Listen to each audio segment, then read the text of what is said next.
Bismillahirrahmanirrahim. Assalamualaikum warahmatullahi wabarakatuh.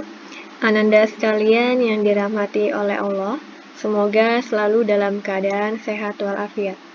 Nah, hari ini kita akan mempelajari materi Bahasa Indonesia di kelas 5, tema 1, subtema 1. Nah, kita akan mempelajari mengenai ide pokok. Di kelas 4 Ananda semua sudah pernah belajar mengenai ide pokok ataupun gagasan pokok. Nah, ide pokok atau gagasan pokok adalah inti atau dasar permasalahan dalam suatu paragraf. Ide pokok ini berisi gagasan dasar penulis ataupun pembuat teks. Dalam suatu paragraf, ide pokok terletak pada kalimat utama. Nah, kalimat utama ini bisa berada di awal, di tengah, maupun di akhir paragraf.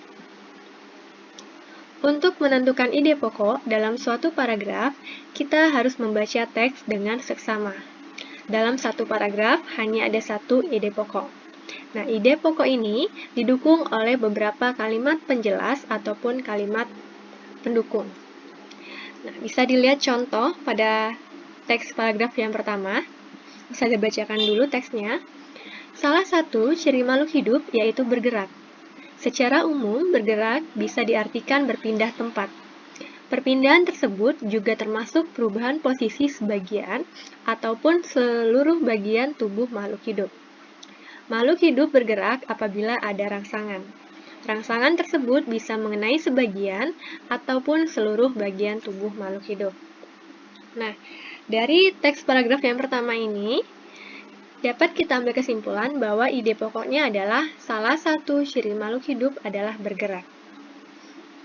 Nah, ide pokok ini kita ketemukan pada kalimat utama yang berada di awal paragraf. Kemudian kalimat yang lainnya berperan sebagai kalimat penjelas ataupun kalimat pendukung. Kalimat penjelas pertama yaitu secara umum bergerak bisa diartikan berpindah tempat. Kalimat penjelas kedua yaitu perpindahan tersebut juga termasuk perubahan posisi sebagian atau seluruh bagian tubuh makhluk hidup. Kalimat penjelas yang ketiga yaitu makhluk hidup bergerak apabila ada rangsangan. Dan kalimat penjelas yang keempat yaitu rangsangan tersebut dapat mengenai sebagian atau seluruh bagian tubuh makhluk hidup. Sampai di sini sudah bisa dipahami? Ustazah lanjutkan contoh yang lainnya. Di sini terdapat contoh teks paragraf kedua dan teks paragraf ketiga. Nah, untuk contoh teks paragraf kedua, teksnya silahkan dibaca. Manusia dan hewan bergerak menggunakan organ gerak. Organ gerak pada manusia dan hewan memiliki fungsi yang sama. Organ gerak tersebut tersusun dalam sistem gerak. Fungsi organ gerak antara lain adalah untuk berjalan, melompat, berlari, memanjat, dan lain sebagainya. Ide pokoknya juga masih sama, terdapat pada awal kalimat.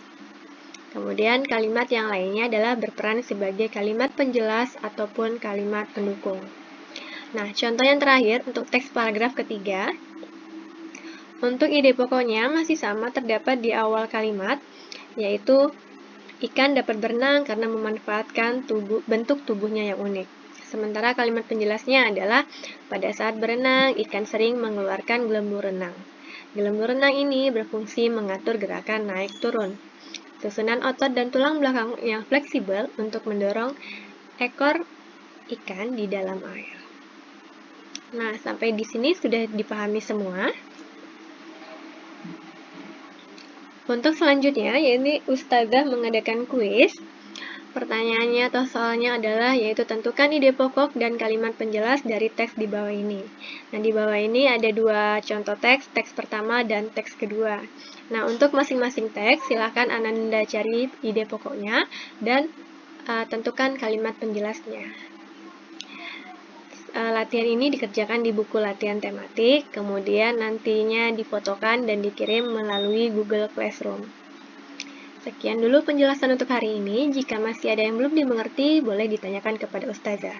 Ustazah akhiri, wassalamualaikum warahmatullahi wabarakatuh.